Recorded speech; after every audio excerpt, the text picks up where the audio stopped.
Welcome to Mind the Artist. I am your host, Anne Dorko, and my mission is to combat anxiety with chaotic good through the Dorko TV community. Mind the Artist helps me do that by giving you insights into the minds and stories of original songwriters while giving those creators a place to talk about what's important to them and share one of their published tracks. So let's get their message out there. Today, we're talking to Daniel Carr, an avid gamer aspiring to be a video game music composer. He's played drums for over 20 years, piano for over 10, and sang jazz and opera in college as a tenor. Internet content creator through Twitch, YouTube, and SoundCloud. Daniel, welcome to Mind the Artist. Thank you for joining the show today.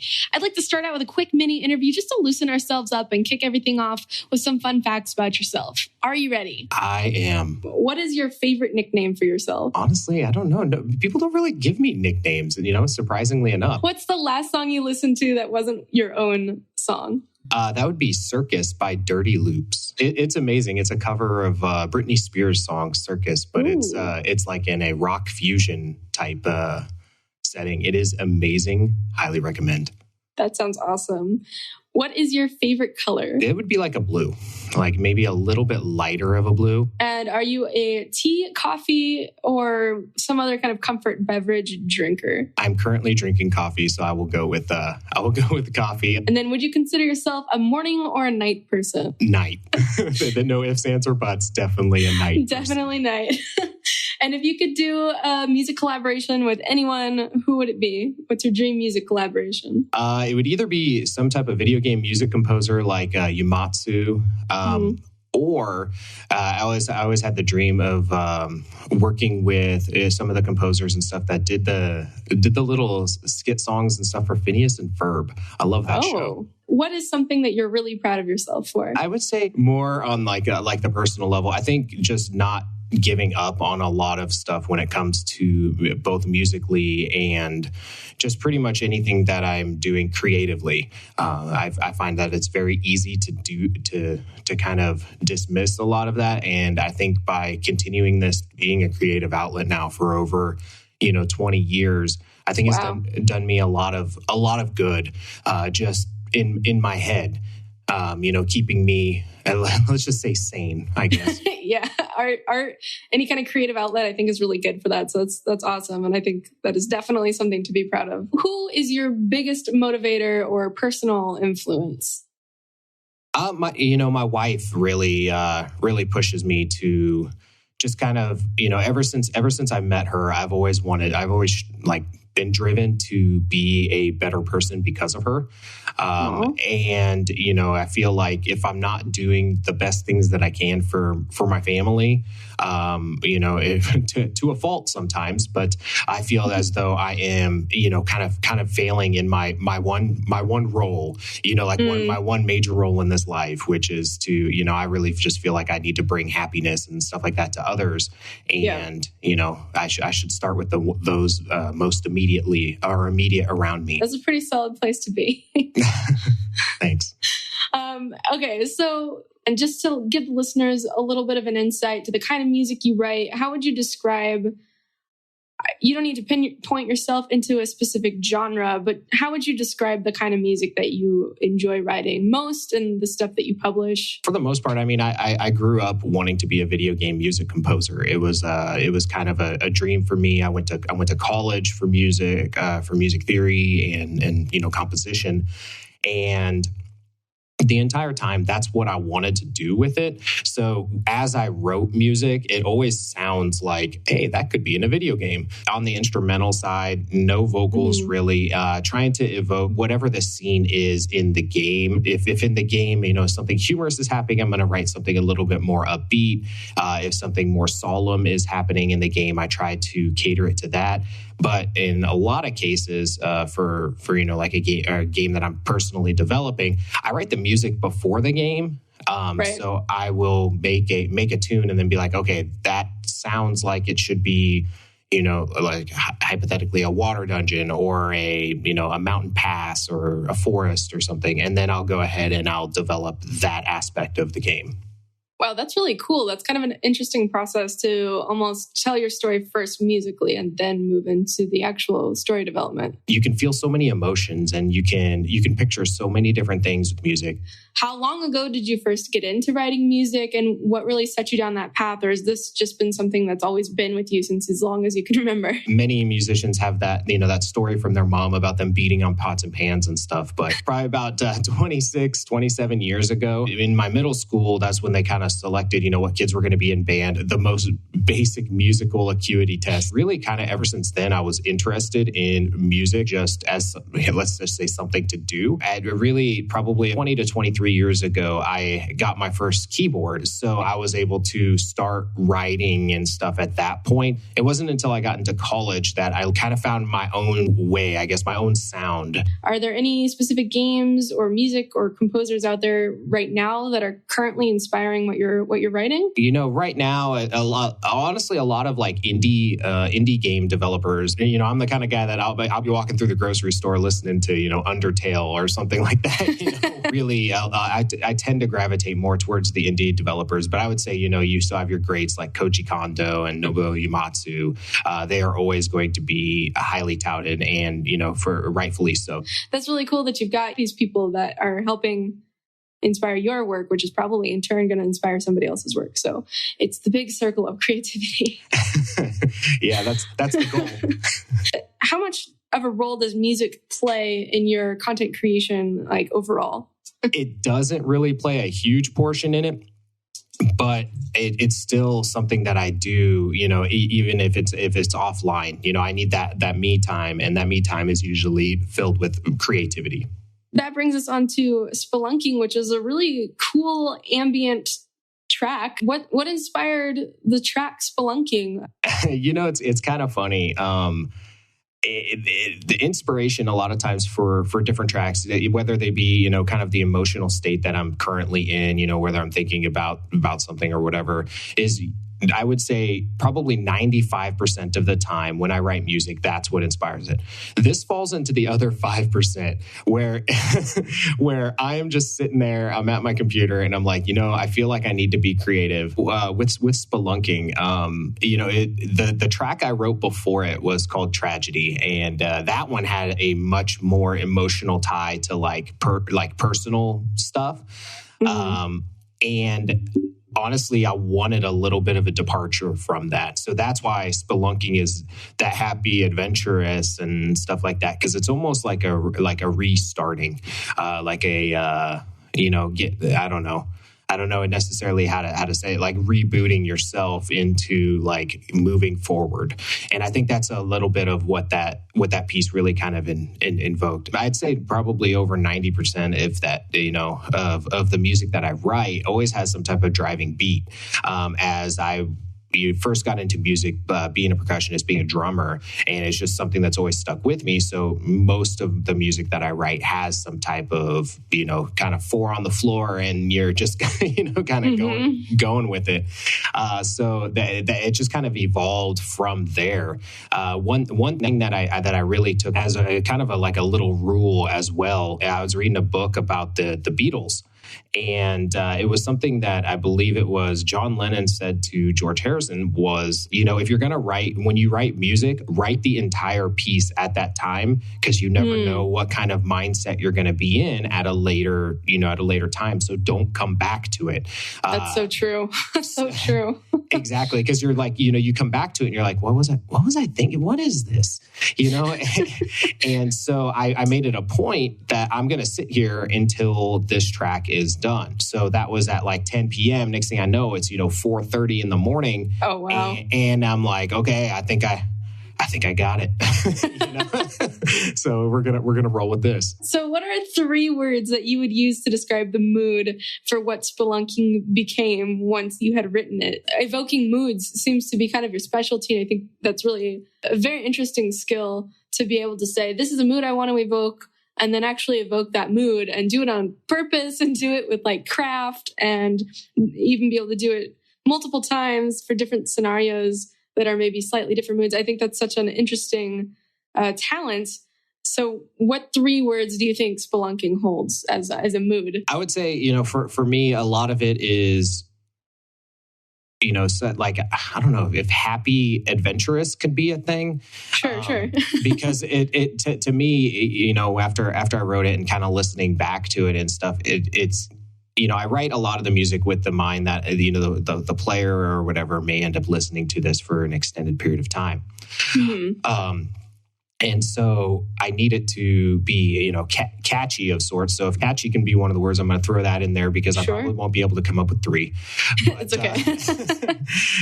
And then, kind of a little bit on the adventurous side, but then also a little bit kind of mysterious in that you kind of, you don't necessarily know what the track itself is alluding to. And I think that's the biggest thing with, as far as, writing music instrumentally, is it's a lot more difficult to convey. You can't say like, she broke my heart, or, or whatever it is, whatever it is, like literally using the words in the music to tell the listener, like, hey, you should feel this way while listening to this song. And so while doing it all instrumentally, I tend to find that it's a lot better to, stick to, maybe a couple of different themes within like the verses. And then you have kind of a, almost like a call and response subsection with your bridge or whatever that you have in there, evoking something different. And I think that's what really kind of goes. And I know I'm going off on some kind of random tangent here, but I think maybe somewhere in that whole convoluted mess of words, there might have been 3 descriptions. I think you got it. I think we got adventurous, like happy, adventurous. I'm going to say happy is one, adventurous is another, and then this mysterious was another. Those were like three words that happened during those sentences. We did it.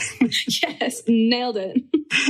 But what do you hope people feel when they listen to the track? All I want people to feel whenever they listen to anything that I write is something. I don't really care necessarily what it is that the listener feels. But as long as that, after they listen to it, they think, maybe something pops up in their head or, something along that line where, it might be maybe even slightly memorable to them having listened to it in the first place. It's interesting to me, with music being so subjective, anybody can pick anything out of it that they want. I just hope that maybe somebody picks something out of what I write. I think that most artists will feel that way about their work. If you can get somebody to feel something, like your work is done. Yeah, absolutely. Even if it's just one person. Do you have anything else, whether it's how you choose sounds or the way that you write these melodies? Is there anything else that comes to mind when you're trying to get some kind of message without lyrics across? What are the different factors that you have to think about while you're doing that? Well, I could answer it very, very plainly and say, well, there's, a minor key if I want the listener to feel sad. There's a major key if I want them to feel happy. But no, I think a lot of times, like choosing like the different sounds and stuff, as you said, if I want it to be more atmospheric, I'm going to take something more of like sweeping pads or maybe some strings that are slow, doing like a slow crescendo or something like that, like slightly getting louder. It just kind of depends. If if I'm wanting, let's say I have a fight song, or something in there, I'm probably going to have like a very rhythmic bass, and the drums are going to be hitting, pretty hard on 2 and 4 as far as just kind of driving that beat. And I think that's the kind of the thing is, when you're choosing your sounds, you are choosing based on what whatever you have in your head. So like when I wrote like the overworld track for the game that I'm working on, it's kind of like it's almost like a Western, adventurous type theme. I mean, I have a little strumming guitar in there and then a little driving beat. And then there's like a flute going over for the main melody. And I think, there are some different, kind of, especially with video game music, there's a lot of, we'll almost say tropes as far as, convention or conventional techniques that you can use that will kind of evoke a feeling. Like if your music goes like ba ba ba ba ba ba ba, obviously they're like they're gonna feel victorious or like we did it, kind of thing. Yes. So I think that kind of working along that is how you convey that emotion. There's things that we've heard for so many years that we're used to hearing them in these certain contexts, and just by kind of if if you can't do it better than somebody, copy, Yeah. kind of idea that somebody did, a long time ago. So. Yeah, that totally makes sense. I my career prior was web design, and just in usability, it would talk about a button should still look like a button. Yeah, absolutely. People should recognize what to do with something. So it totally makes sense that translates to music as well, that there are just certain phrases of music that mean certain things. And it's okay to kind of use that or spin off of that, because it's using this more common language that's even beyond actual language. And that's pretty cool. Pretty nifty what you can do with that. Yeah, absolutely. Awesome. Is there anything else that you would want listeners to know about this song, Spelunking? Other than, just listen to it, and, whatever it does for you. If it's, it may be, this summer's hot banger on your playlist. That's cool. If not, well, at least you gave it a shot. I don't really have anything in particular that I want the listener to get out of the piece. Anything that they just listen to it for what it is. And if it's for you, awesome. If it's not, hey, you know what? I have a lot of other music I've written. Yeah. Great. That's cool. Yeah. If I were you, or I would wish to issue on your behalf a challenge to anyone listening to this episode, that you go listen to Spelunking and then maybe write a comment about whatever it did make you feel or not. That way Dan gets some feedback on what the music did for you. Oh, I see what you did there. Oh, yeah. Yeah, no, I think that's what I was saying. Even if you just sat down thinking, I want to be creative, what came from that was you processing something. You called it tragedy. So you were processing something tragic, and what you wanted for yourself was to move on. And that's the piece you ended up writing, even if you didn't necessarily sit down to write that song. That's what came from it. And I think that tells a certain story about you, even if someone else gets something different from the piece. That's your story with the song, and I think it's a pretty good story. It's a pretty good story. I didn't have that epiphany until this moment. You never know what happens until you actually sit down and think about it, about it, and talk about it. Yeah, it's funny because you don't, a lot of times, especially with creativity and writing music and stuff, I don't think about it while I'm doing it. It just kind of comes as naturally as, putting on a shirt in the morning or whatever. Right. It's just, I just kind of do it. I don't think about it, and it's really funny. It just kind of happens. So right. For all you aspiring, musical artists out there, don't think about what you do. Just let it happen. You publish music on SoundCloud, but you're also on Twitch and YouTube. What kind of content do you create there? Where else are you spending your time, and how do you do that? So for the Twitch channel, I do a lot of retro gaming. I do some speed running. I'm into there's things called retro achievements where you can, actually have achievements kind of like your Xbox Live and PlayStation, achievements and stuff for acquiring things, but they made them for Mario 1 and stuff like that. So, there's these new challenges beat Mario 1 without killing an enemy. And it seems that probably wouldn't be that hard. And then you start doing it, it's holy crap, there's enemies everywhere, right. or play Mario without grabbing a coin, do those things. So, kind of just little challenges and stuff like that. I do video editing for a lot of different streamers and YouTube artists out there. Just kind of as a side gig kind of deal. I put pretty much all the music that I write goes on SoundCloud. On my YouTube channel, I actually just released here this last week or so. I put up a compilation of the second volume of music that's going to be in the video game that I'm developing. Now, as far as timeline and when that's going to be available, it may never be. But the way that I was looking at it is because, going back, I always wanted to be that video game music composer, but I never knew how to get into that market. Mm-hmm. And, in every type of creative field, they're like, okay, we'll put a portfolio together of your stuff. And I was like, what would be a cool way to put a portfolio together? A playable demo, a playable game that people could just literally play and be like, hey, this music does actually go with things. Yeah. I mean, you have a good point. So I just thought that would be a unique way to showcase music that I've written, if, that's kind of my goal. And, I don't ever hope to be extremely famous or anything like that. I just enjoy doing it.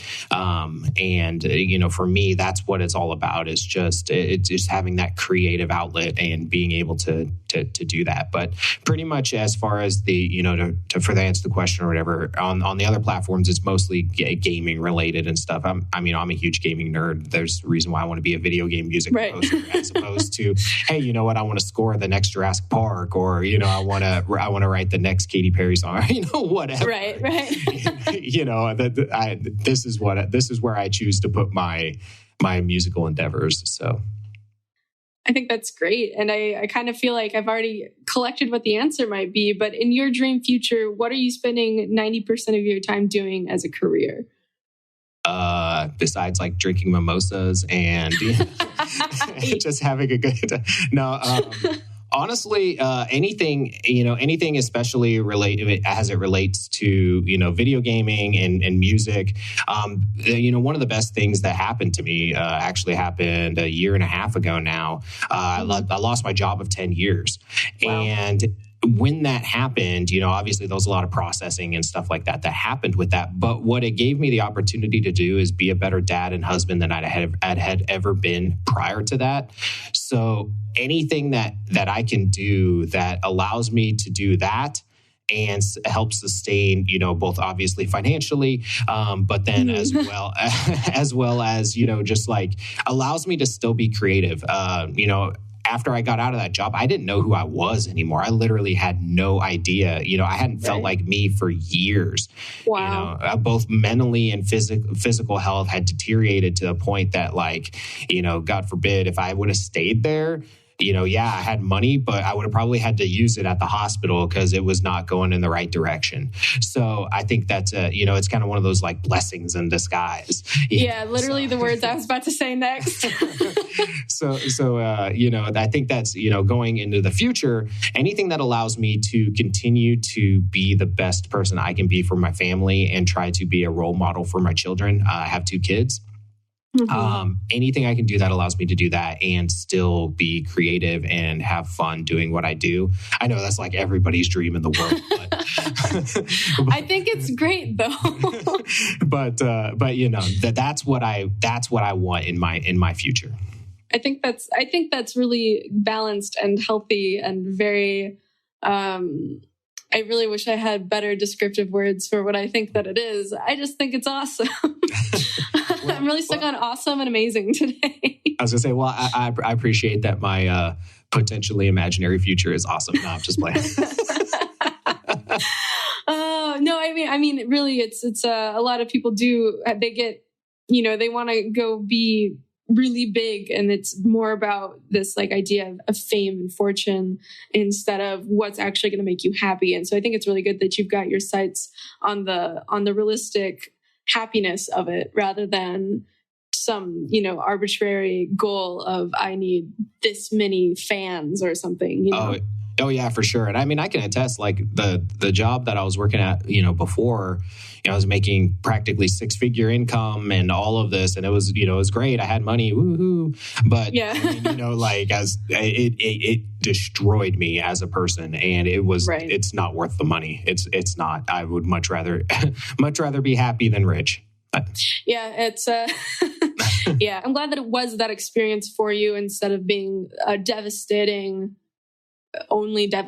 experience, because a lot of folks, they don't recover from stuff like that. Yeah, no, for sure. I definitely consider myself, blessed, and, just kind of overall, just kind of, it's also a very humbling experience. And I think it's been really good for both myself and my family.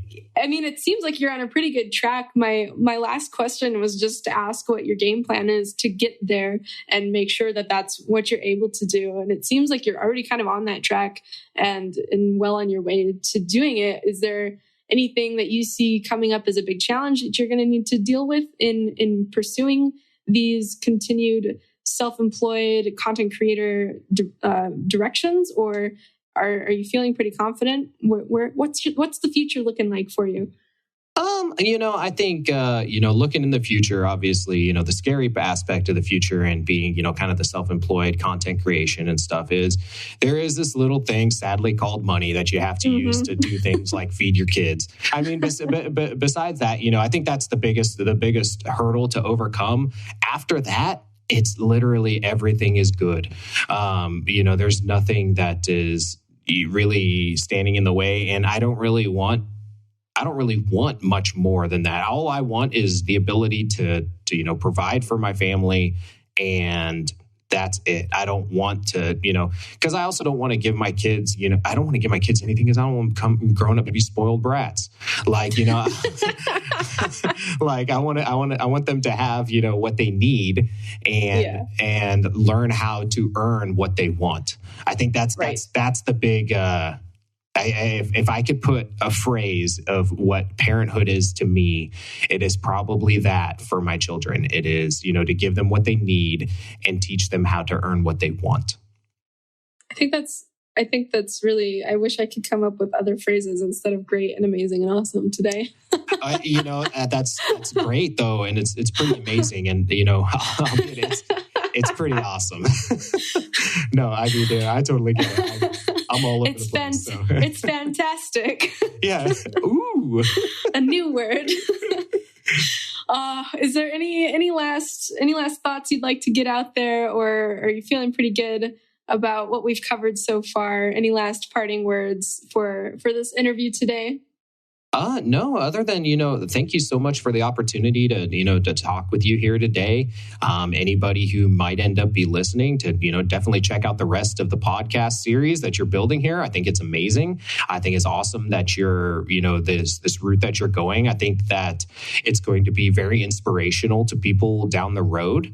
There's going to be different interviews, and different artists are going to click with different people. And I think it's really going to help, it may not even be something that you personally get to see the fruits of the labor from, but it might just be that spark that, somebody's really looking for. And I really look forward to the future of the podcast myself.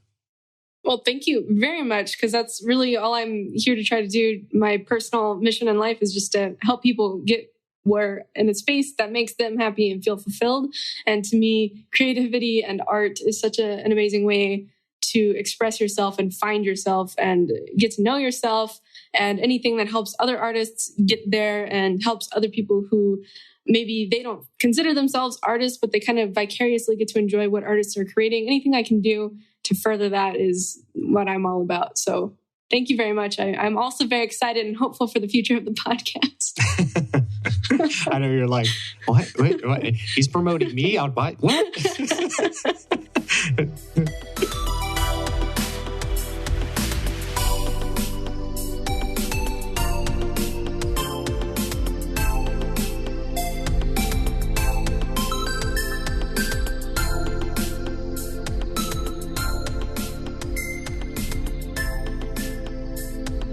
You were just listening to Daniel Carr's song Spelunking. I encourage you to check it out on SoundCloud and listen to the whole thing. You can find the song and all of Daniel's links in the episode description. Thank you for tuning into this episode of Mind the Artist. Once more, I am your host, Anne Dorko, and you can learn more about my chaotic good projects by visiting dorko.tv.